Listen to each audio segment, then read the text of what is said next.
Dime. Es que me voy a joder la tengo para el chat. Tranquila, tía, tranquila.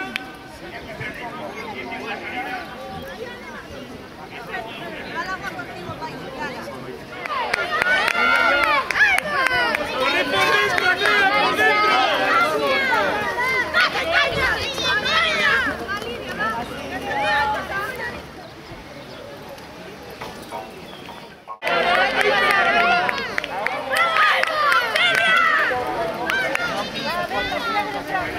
Intenta pegar que Silvia, aunque no te cueste ahora, intenta pegar.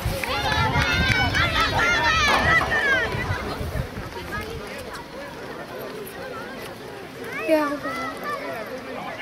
¡Ahí, pegada, qué bien, Andrea! Yo ahora mismo estaría en esa vida, amigo. ¡Vamos a pegarnos a Me iba a quedar segunda.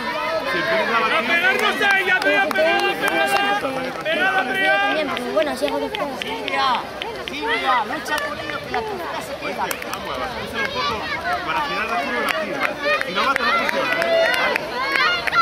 Para adelante, ¿eh? Claro, y si es pisar... Yo también le vino hoy. Pregúntale a tu madre. Pues...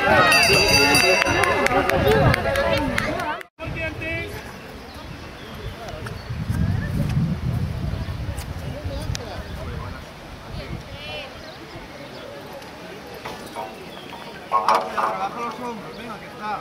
Entra un poco más rápido. ¡Perfecto, Andrea, perfecto! Igual, pero más rápido. Y trabaja los hombros. ¡Perfecto, Andrea, perfecto! ¡Qué bien, qué bien! ¡Ahí, pegada, ahí, pegada!